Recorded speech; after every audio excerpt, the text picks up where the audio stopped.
Bienvenidos nuevamente, estimados alumnos del curso Microsoft Excel 2016 para economistas. Les saluda el profesor Renzo Morales Ortiz y a nombre del Instituto Científico del Pacífico les doy la más cordial bienvenida a la última sesión del curso.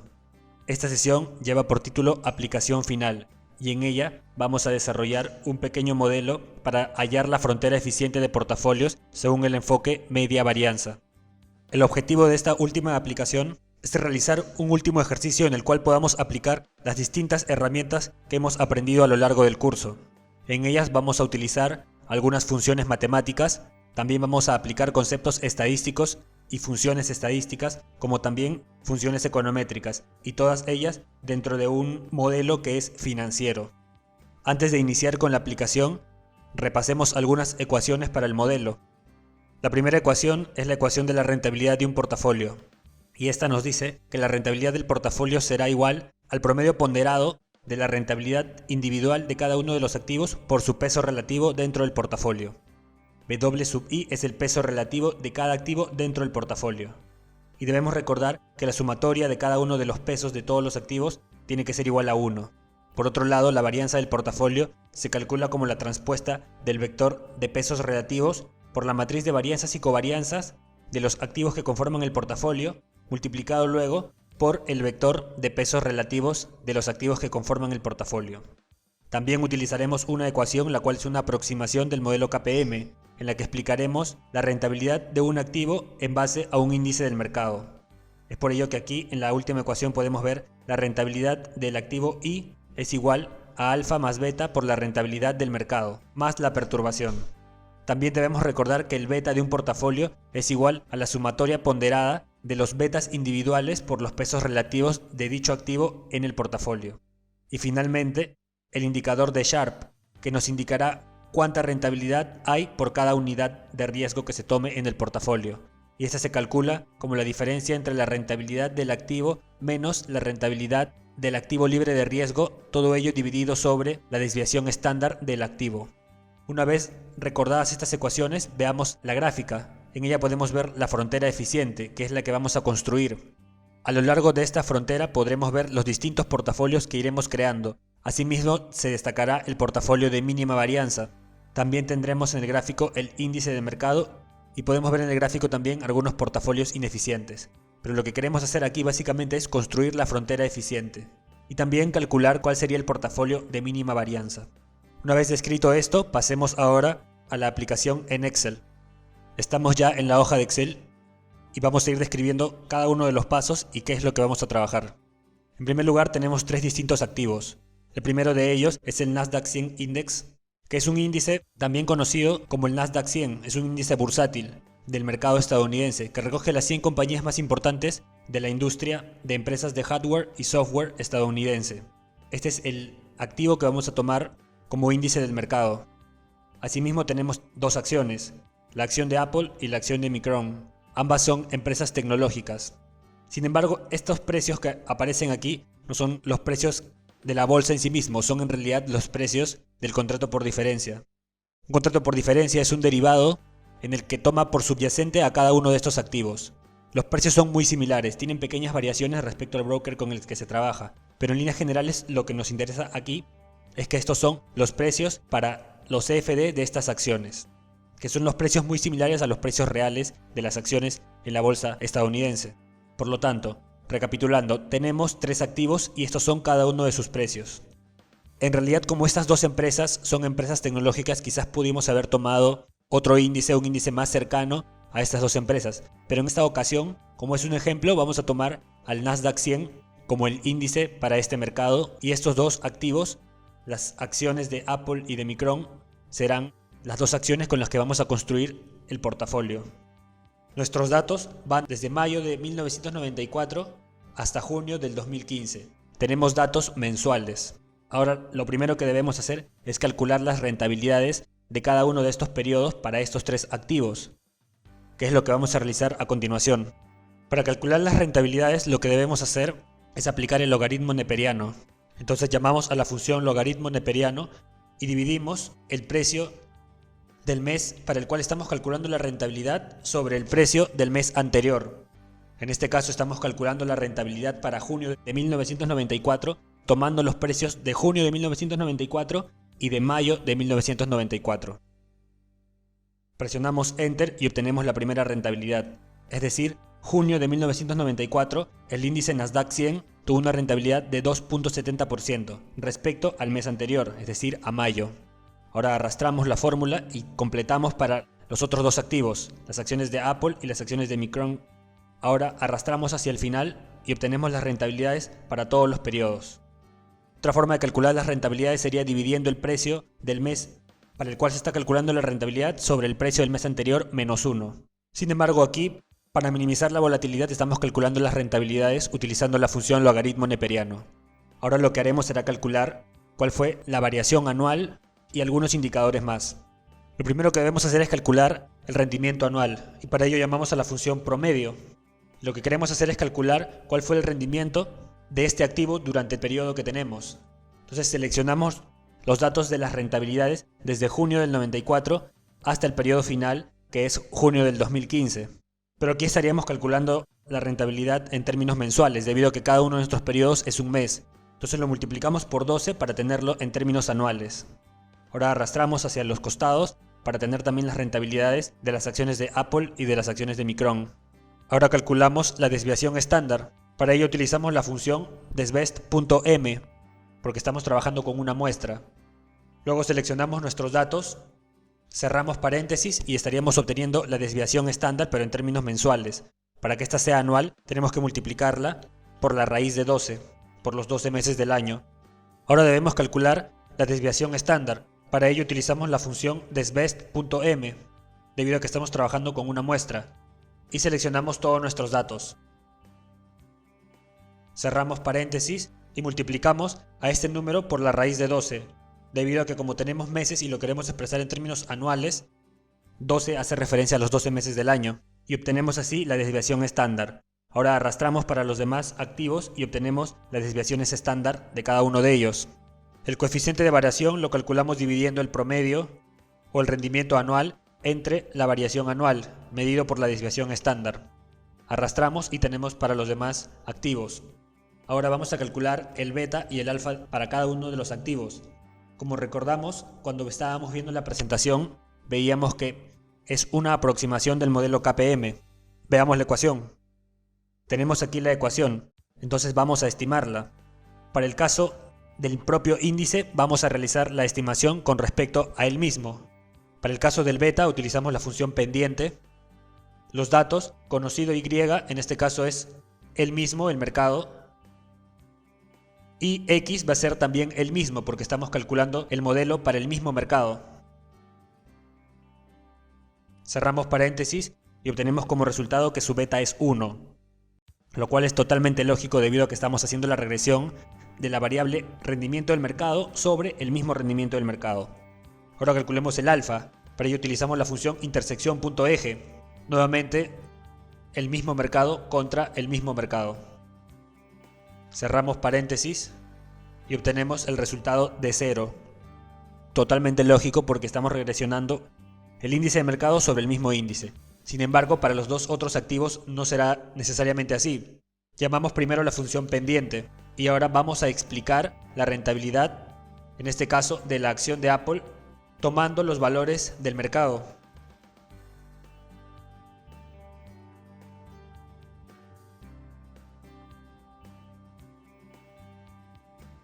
Cerramos paréntesis y aquí estamos estimando el parámetro beta de este modelo, 1.01. Ahora vamos a estimar el parámetro alfa del modelo. Para ello utilizamos la función intersección.eje. Y o la variable a explicar es la acción de Apple. Y las X o variable explicativa es el índice del mercado. Cerramos paréntesis y obtenemos el parámetro alfa. De igual forma vamos a realizarlo para la variable o para la acción de Micron. Arrastramos y corregimos.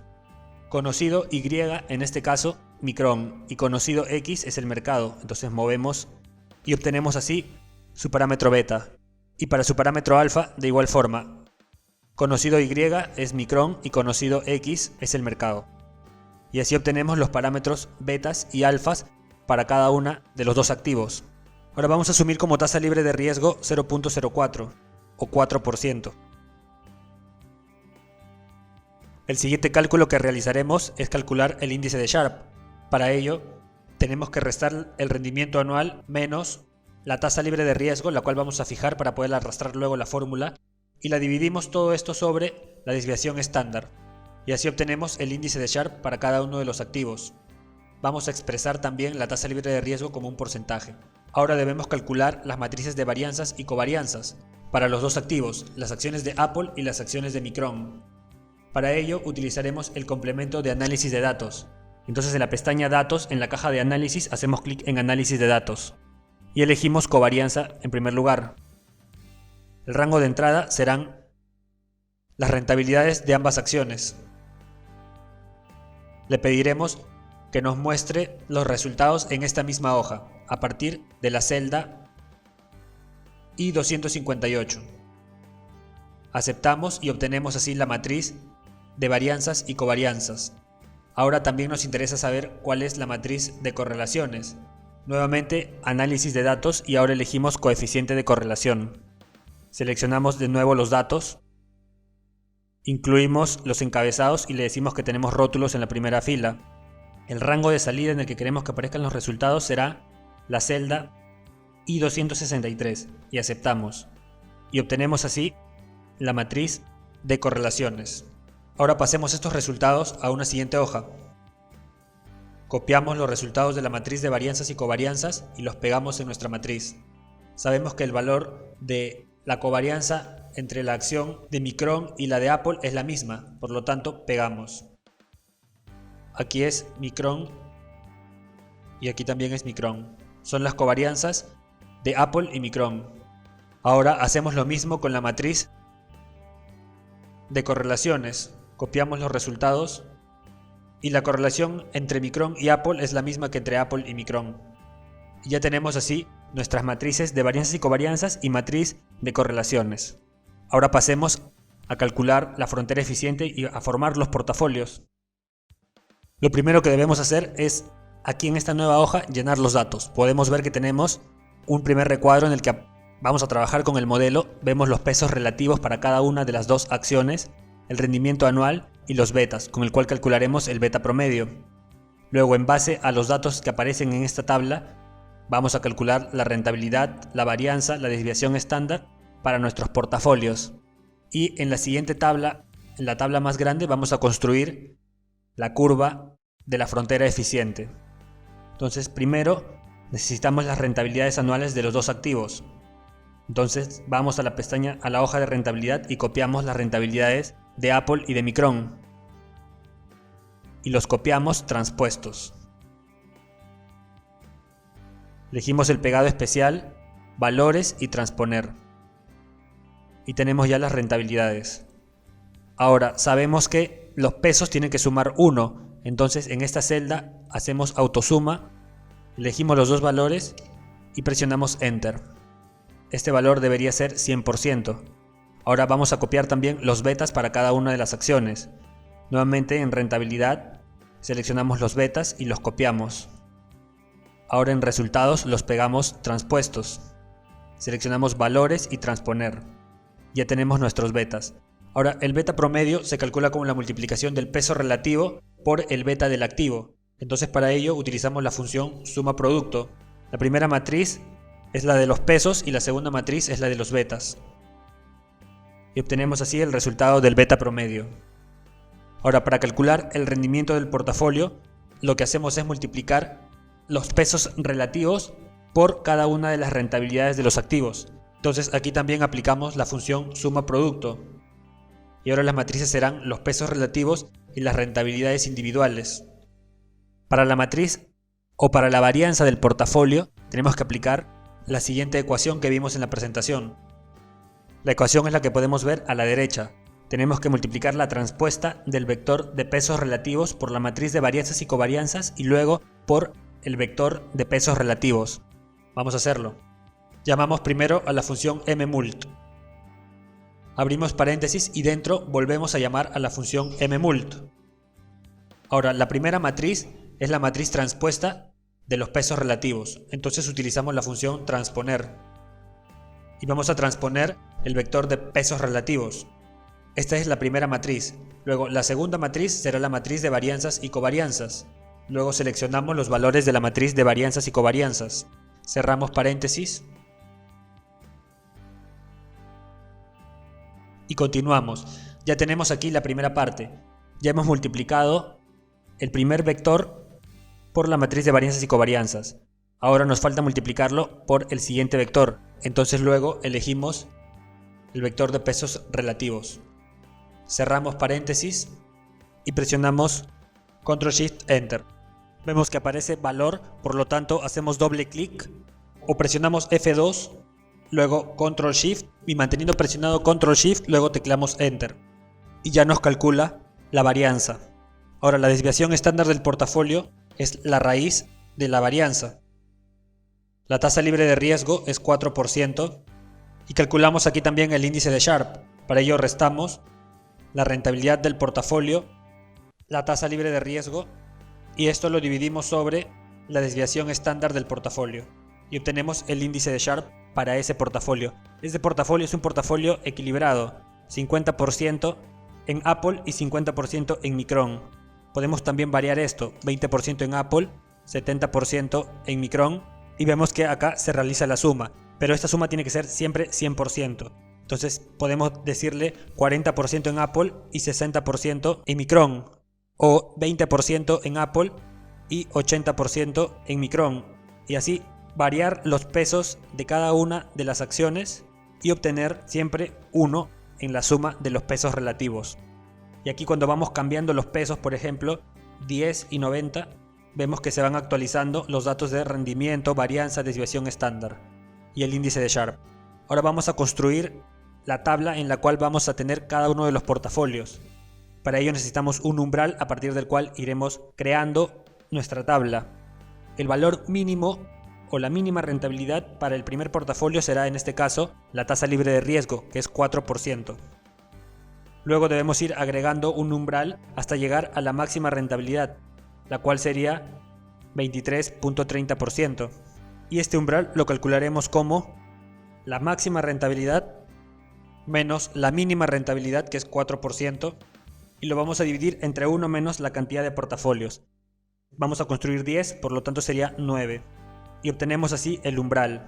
Ahora, para los demás portafolios, debemos ir sumando cada rendimiento del portafolio anterior más el umbral. Arrastramos la fórmula y obtenemos así todos los rendimientos esperados para los portafolios que vamos a construir. Ahora que sabemos cuáles son los rendimientos esperados, tenemos que calcular cuáles serían sus desviaciones estándar y también saber cuál es la combinación de pesos relativos para cada uno de estos portafolios. Este primer portafolio tiene 4%, yo quiero saber cuál es la desviación estándar de este portafolio y cuál fue su combinación de pesos relativos. Asimismo, cuál fue su índice de Sharpe y su beta del portafolio. Entonces lo que vamos a hacer es utilizar Solver. Nos dirigimos a la pestaña Datos y elegimos el botón Solver.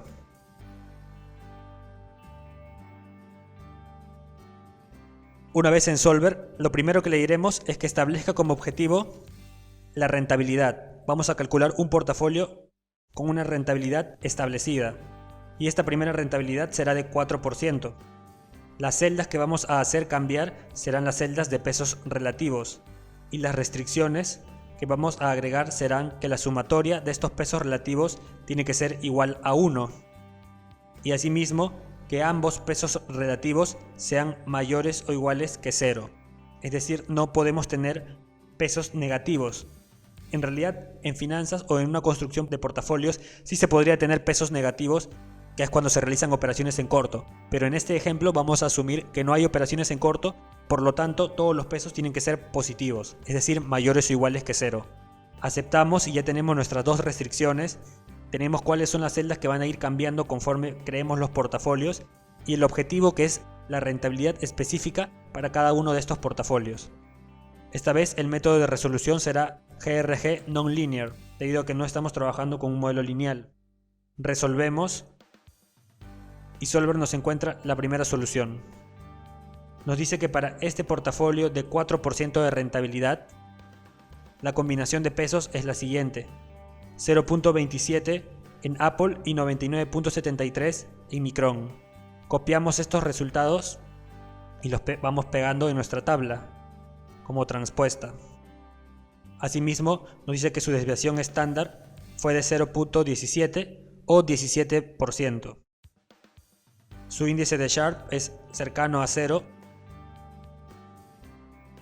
y su beta es de 1.29. Ahora veamos el siguiente portafolio. Nuevamente nos vamos a Solver y esta vez la rentabilidad ya no será de 4%, sino de 6.14.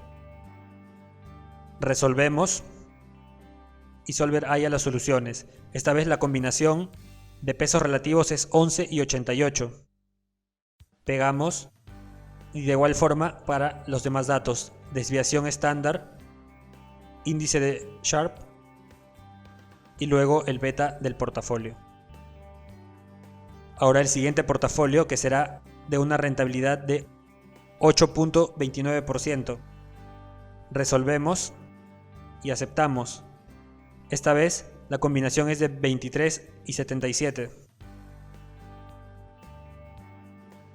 El portafolio tuvo un índice de Sharpe de 0.27, el beta promedio fue de 1.23 y la desviación estándar para este portafolio fue de 15%. Nuestro siguiente portafolio será aquel que rinda 10.43.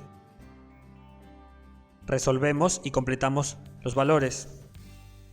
Beta promedio de 1.20, los pesos relativos, la desviación estándar del portafolio y su índice de Sharpe. Para el siguiente caso, la rentabilidad es de 12.58. Resolvemos y pegamos los resultados. Aquí la combinación de portafolios fue de 45 y 55.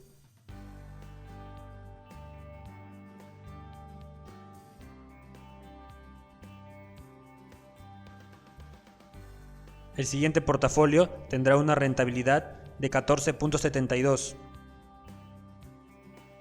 Resolvemos y obtenemos así los resultados. La combinación ahora es de 56 a 44. También pegamos el índice de Sharpe y la desviación estándar del portafolio.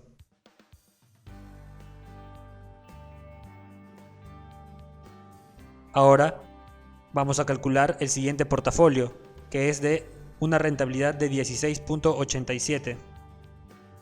Resolvemos y aceptamos.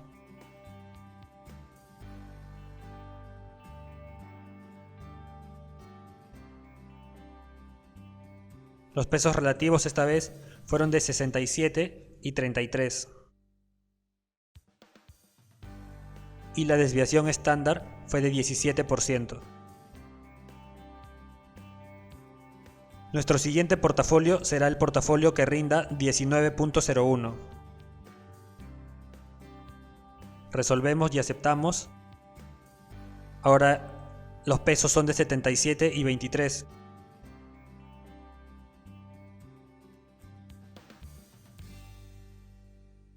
La desviación estándar ahora es de 18% y su beta de 1.07. El siguiente portafolio debe rendir 21.16. Resolvemos y esta vez la combinación de pesos es de 89 a 11.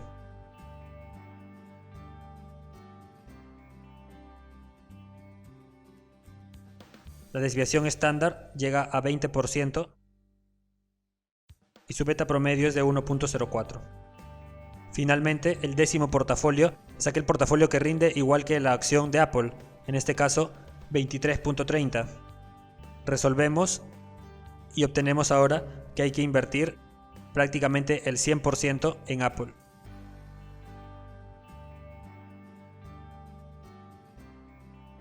Sharpe es de 0.87, la desviación estándar del portafolio es de 21% y su beta de 1.01.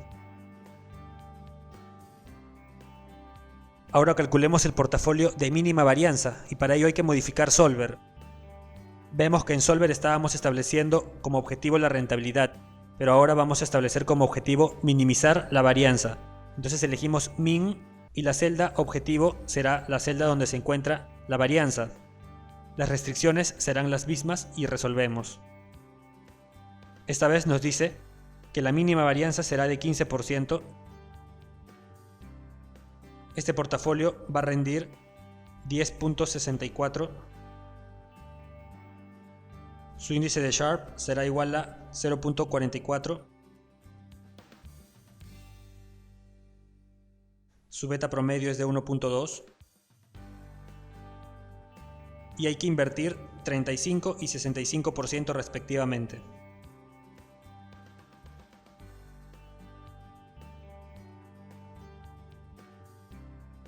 Ahora vamos a calcular el portafolio de Sharpe. Nuevamente hay que modificar Solver. Esta vez le diremos a Solver ya no que minimice la varianza, sino ahora que maximice el índice de Sharpe. Fijamos como objetivo el índice de Sharpe y resolvemos.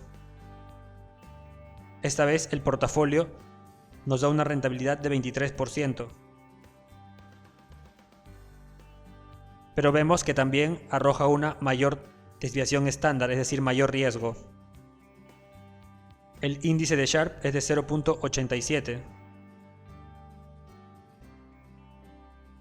El beta del portafolio es de 1.01. Y esta vez nos dice que invirtamos absolutamente todo en la acción de Apple. Ahora copiemos también. Este no es un portafolio, pero es el activo que es el mercado, que representa el mercado. Para ello nos vamos a la pestaña rentabilidad y para el mercado tenemos el rendimiento y su desviación estándar.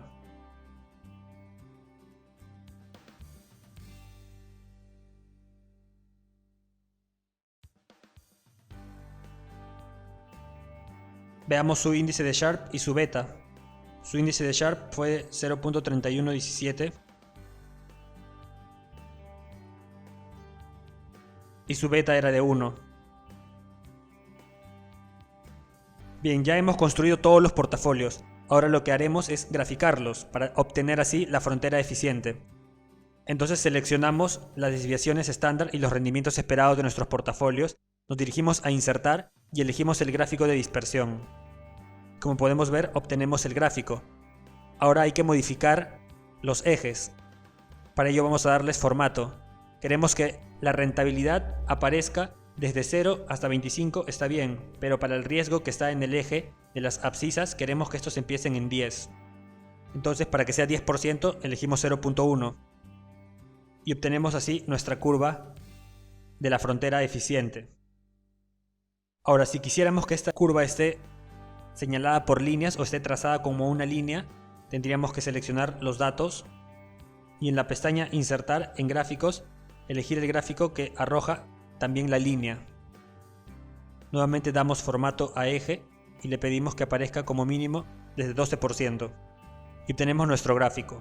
Ahora si queremos agregar en el gráfico, por ejemplo, otro portafolio, en este caso si queremos agregar el portafolio de mínima varianza, por ejemplo, tendríamos que seleccionar el gráfico y elegir seleccionar datos. Luego en seleccionar datos, en la parte izquierda agregar una nueva serie. El nombre de esta serie será, por ejemplo, portafolio de mínima varianza. Su valor de X, es decir, el valor de su riesgo es de 15% y su valor Y o rentabilidad es de 10%. Aceptamos y podemos ver que ya aparece el portafolio de mínima varianza que está sombreado en anaranjado dentro de nuestro gráfico. Este mismo gráfico lo podemos seguir editando y obtendremos este resultado. Aquí tenemos nuevamente todos los valores de la curva de frontera eficiente. Cada uno está señalado con su respectivo valor. Aquí también podríamos agregar, seleccionamos datos y agregamos el portafolio de mínima varianza. Su valor X, aquí el eje X es rendimiento, su valor de rendimiento es 15%. El eje X es el riesgo, su riesgo es 15%. Y el eje Y es la rentabilidad. y su rentabilidad es de 10%. Aceptamos y en nuestro gráfico aparece el portafolio de mínima varianza. De igual forma podríamos agregar el portafolio de Sharpe y también agregar el índice del mercado.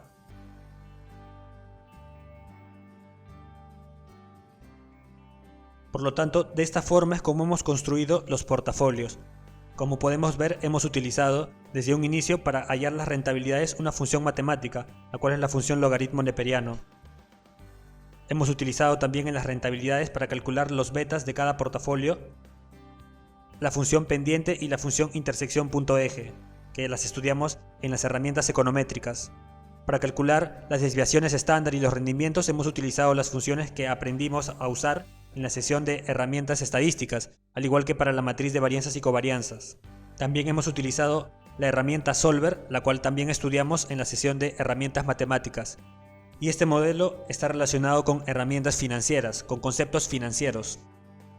Por lo tanto, de esa forma es como construiríamos distintos portafolios. Aquí podemos generar incluso más. Hemos optado por hacer 10 portafolios, pero podríamos generar muchos más portafolios. Con esta última aplicación damos por concluida nuestra sesión y también nuestro curso de Microsoft Excel 2016 para economistas. Quiero reiterarles mis mejores deseos para sus estudios. Asimismo, invitarlos a continuar practicando con Excel. Excel tiene muchísimas herramientas que son útiles para los cálculos para economistas. Ha sido para mí todo un gusto poder acompañarlos a lo largo de este curso. Muchas gracias por su atención. Hasta luego.